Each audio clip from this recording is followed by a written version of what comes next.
Well, guys, I'm sorry to say this, but we're officially out of shoutouts. We didn't reach the goal. Has joined the Patreon campaign. Okay, so yes, that someone actually paid for that to be a shoutout, so I couldn't word it the way I normally do, or else the joke doesn't land. Sorry for faking everyone out. I was paid to do it. But thank you very much for the contribution. Do appreciate it. And yes, the streak is continuing. As of right now, I do still have, I think, 3 more days left. We almost have enough to make it for the full year, which is entirely mind-blowing. So let's see if we actually make it. And of course, now that TJTV is back and all this, I'm going to send more over to the Patreon side of things. So thank you, everyone, for the continued support. I need to do more for you guys. You deserve it. All right, so let's actually discuss some expensive Transformer stuff today. We got that teaser for Robosen Megatron recently, and it's kind of fired a lot of people up because, number one, it's Robosen doing an original design, and number two, apparently Optimus and Grimlock did well enough that we're going to continue this. So now this kind of gets my brain buzzing a little bit. Who else could actually be done as a Robosen toy? Because there's 1,000+ Transformer characters now, so obviously there are plenty that would be really appropriate to do in this like high-end style, or at least you would think. As it turned out, the more and more I thought about this, the pool of possible Transformer characters who could actually be done as a Robosen toy is actually exceedingly small, and for a myriad of reasons. So let's start to let's go over a lot of this from the beginning, and we'll just kind of figure out first what makes it possible for Robosen to do, and then we'll backtrack and figure out who can be done the way Robosen designs their toys. For starters, you would think that a Robosen Bumblebee would be a given. Now, they have made one, but it doesn't transform. It's just a show-accurate robot Bumblebee that responds to your commands. So where is the disconnect here? Well, if you look at Optimus Prime and Grimlock, the two transforming ones they've done, you have the same thing in common with both, and that's they have the bulk of their mechanics and a lot of their computer stuff tucked into their main block torso. When it comes to a Bumblebee design, especially a vintage G1 Bumblebee design, you are limited in exactly what you can do as far as like a center program, like a center block for electronics, because Bumblebee is pretty much hollow on the inside if you do it accurate to Generation 1. Once you get the arm engineering and the legs out of the way, there's really no room inside the torso for anything else. Maybe that big pot belly, but that puts it off center, and it might limit the space they need for actual electronics. It's a difficult one. I feel like if Robosen could have done a G1 Bumblebee in their style, they absolutely would have. So maybe I'm wrong. Maybe I'm wrong about that assessment. But it's the only thing I can think of. It's the only thing I can think of why they wouldn't just make it the way they made Optimus and Grimlock. Another one is complexity. This has to be done in very simple motions, which is why so far the only two transforming ones have been entirely G1 based, because there's just way too much engineering going on in some of these transformers to actually do it with simple servo motors, which leaves movie characters completely out, and a lot of modern Transformer characters for that matter. So you're probably not going to see anything Beast Wars as a result. Maybe an Optimus Primal, maybe a Primal. Definitely not, not a Megatron, not a Cheetor, not a Grimlock, a Dinobot. And you're not going to see anything from the movie, because even if you take a simplified movie character like the Voyager from the 07 series that you see here on screen, even if you take this into account, it's still going to be a heavily compromised figure that isn't going to hit the mark it needs to. If they could do live-action movie Transformers, and, they have as independent robots for Rise of the Beasts, but if they could do it as a transforming figure, they would, because these would be probably more marketable than even the G1 stuff. You know, because this is starting to be like the era of the people who have big money to throw around on big expensive collectibles based on their favorite Transformers. So this is probably something Robosen really wants to do. They're just too complicated to do with their engineering style. There are also things like mass requirements. So things like RC are out. Not only that, I actually pull RC as an example because one of the limitations is foot base. What you see in both Grimlock and Optimus Prime is a very, very wide foot base that can get underneath the toy while it's transforming in order to get it upright. And it also needs that in order to go back down into its alt mode as well, so it doesn't damage itself flopping over, right? So characters who have a smaller foot base, like RC, for instance, are out of the question as well. And a big thing we have to also talk about here is marketability. You know, what characters are actually marketable enough to be used in this way? So what about like a character like Sideswipe? I don't think is. Now, the way the Robosen toys work, you absolutely could engineer a Sideswipe that works in that style. But I would argue the character is not used enough and his profile is not high enough to warrant a $1,500 toy. We are talking only the most notable and most popular of Transformer toys that they would even take a risk on doing at this size and scale. That said,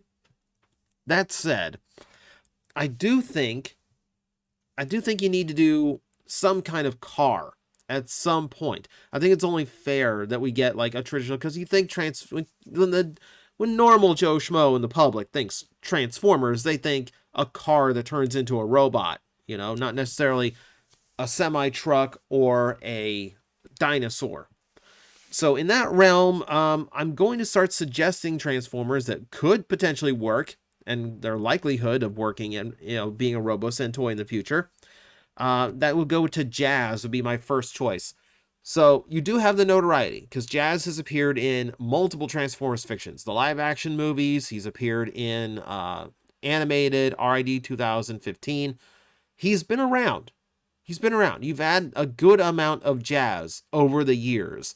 And he also fits the marks that we need for everything else. He does have a large chest. The hood, I don't mean the hood. I mean everything behind the hood that's holding on to the rest of the body. That's where your big electronic block goes. The transformation is not overly complicated. You could accomplish it with servo motors. He does have a big foot base that could be right against the ground in vehicle mode and still be exactly accurate. You know, in fact, that rear section becoming his legs means he's got a nice big base in order to actually accomplish his transformation with a nice big heavy set spot for everything to center around. So Jazz, I think, is a very high chance. If we're going to get a car, I think Jazz is probably the number one choice, probably the most likely one that we would get. Second would be probably Prowl. I would argue he is a little bit more notable than Sideswipe. He has appeared more often. I think he's a little bit more iconic. And that does go for the fact that it's using the Datsun, which is a little bit more of a standout car than, well, the Lamborghini stands out, but the Lamborghini is like an international sports car. The Datsun in that police deco makes it stand out because that is a uniquely Japanese police car deco that doesn't appear in America. So it is very iconic of Transformers over in the West.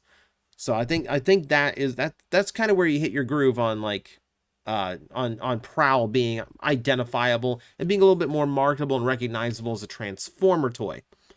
So I would give a second to Prowl. I definitely think Jazz would be first. Here's a fun one, and this one made me laugh for multiple reasons. Could we get away with an Ironhide? And yes, somewhere in my brain, I'm actually thinking, do the toy Ironhide. It's hideous and no one would buy it, but oh my god, it would be amazing. Also entirely possible on a Robosen style toy. This could absolutely be done under their circumstances. But I use the G1 toy mostly as a joke. And mostly, yeah. I mean, I do think it could have potentially worked. But really, you'd be more thinking along the lines of like something based more along like not Masterpiece because that's too complicated. Maybe Siege. Something along the lines of how the Siege Ironhide is engineered would work in the Robosen style. You'd have to fiddle with it a little bit, just a little bit though. I genuinely think that was the best chance of an Ironhide working. And again, Ironhide, been around Transformers a long time in a lot of different iterations.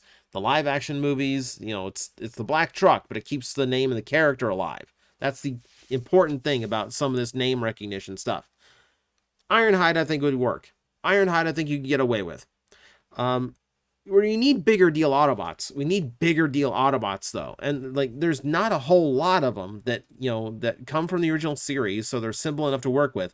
And also, you know, have some name notoriety because of modern usage. I would think Ultra Magnus. Hear me out.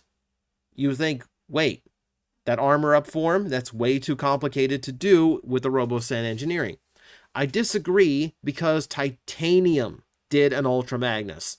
They did a small scale Ultra Magnus that, honestly, for what it is, was actually pretty decent. Almost all of that robot was in the trailer, and the trailer itself had most of the bulk of the robot as its base. So when you think about doing it that way, really the only things you have to deal with is the front panels of the legs, which is how the Robosen toy would lift itself up for the transformation, and then the arms, which is, you know, just servos to rotate and pull everything into its proper position. That's not undoable. That's actually pretty doable. The only issue I have there is how much engineering and how much circuitry could you work into the arm structure and the shoulders in order to make the arms actually function completely while still just being on panels that have to fold in and out. But I do think if you could actually make this work at small deluxe size as a Titanium, I think you could make a Robosen work as well. Be weird, but I think it would work. Here's a character that I think is noteworthy enough and would be cool to own, but this is again one where this might be a little bit too much, and that is Hot Rod. So now you've already called me out on the part about the foot base and the block for the engineering in the midsection. Now we've seen Hot Rods more simplified than this. You know you saw like classics Hot Rod, where it's just the front end folds down and there's your chest. That could be where you house all the electronics, right? So you don't necessarily have to do it the way the G1 toy did, because that's actually really complicated. That wouldn't work with servos. But a simple fold down, you're more in the ballpark there. And then you talk the foot base. Well, I had an idea about the foot base. So it is true that in order for the transformation style of Robosen to work, you need very large feet underneath the toy in order to give it the right balance to be able to lift itself up and put itself down. And ideally, those feet are just in their like horizontal position, very close to the ground, just ready to go as soon as necessary. For Hot Rod and for these characters with smaller feet, you'd actually have to cheat, and it would have to be the front of the legs doing some of the work. Imagine if the front of the legs worked kind of like hydraulic motions. So they would stay against the ground while the toy lifted up. And then once the toy was vertical, then servo motors would close the legs up and let it rest on its existing feet. You know, like the proper feet that it's supposed to. They'd still have to be large because of all like the mechanical motions, but you could get away with them being a little bit more normal scale. If you try to fake it like that. I have to come up with something like that because there are characters who would sell for $1,500 and people would flock to it if they could see it transform like this. But you'd have to get really clever like that in order for it to work. And then that brings us to the Decepticons and Starscream. Now, the Decepticons are extraordinarily limited in noteworthy characters that people would be willing to pay big money for, even collectors. So we do have to be very clever with how they are engineered. Starscream would probably be heavily simplified, almost like Alpha and Bravo toy level, the Authentics, almost that level of transformation engineering, just because they are they have to be so simplified in order for this to work. You have to think about, like, in jet mode, you can't make the legs extend, so how do you hide the thighs? You can have a panel that servos could fold up. That's okay. What do you do with, like, how do you get the wings to rotate? What do you do with the cockpit? Do you do a fake cockpit underneath the jet and then just have the one in the jet mode fold back onto his back? You could do that. It'd be a little sloppy, but it would work. How do you get the feet to work? Do you just have gigantic feet underneath the jet and we just kind of ignore that once we get to robot mode? Actually, probably likely. It's a very difficult one. Where do the arms go in jet mode? What do you do with the arms in jet mode where it doesn't look like junk? I don't know. It's Robosen charging $1,500. There you got the budget to figure it out.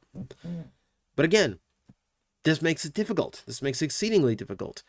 Now, we are in the era of that Megatron. The Megatron means they could reimagine people to be whatever they want, but they can't go too far out of the realm. And then you only want to do it when it's required. You know where it's required is Shockwave.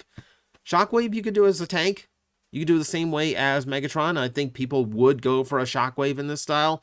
Obviously, doesn't turn into the Space Pistol, and obviously he'd have to be bulked out in the right spots, but he is one of those characters where a reimagining similar to Megatron could make him viable if you can make him look good enough with Robosen's original design. For all I know, he could be a retool of Megatron. We don't know how the Megatron works yet, so we will see. But again, Shockwave, I think, is one of those characters that would be popular enough to do a big 4-digit toy for, but figuring out the engineering and figuring out a design that doesn't upset a lot of fans, that's the trick. The Megatron is going to be a really big test because it's an original design by Robosen. It's going to be a really big test to see how receptive people are to them doing their own, non-G1 designs. Here's a G1 design that would work, and watching it work would actually be kind of hysterical. Let's talk Soundwave. I think of all Robosen toys, if we are taking bets on what the next Robosen toy is going to be, it's going to be Soundwave. It absolutely has to be. For starters, there is no concern with any of its part placement. Shoulders are right where they should be, same as they are on Grimlock and Optimus, so not worried about how the articulation is going to work through those. Hips can be done the same way. The transformation is exceedingly simple, very, very easy to do with the mechanics given with this toy. The hilarious part is going to be how this toy gets onto its vertical base. And I'm actually imagining rollers at the back side of its heels so that when the legs fold down in order to transform, it starts trying to lift itself up by the thigh. And then just rollers on the feet are getting enough friction in order to pull the toy and pull the legs closer together and thus raising the torso up.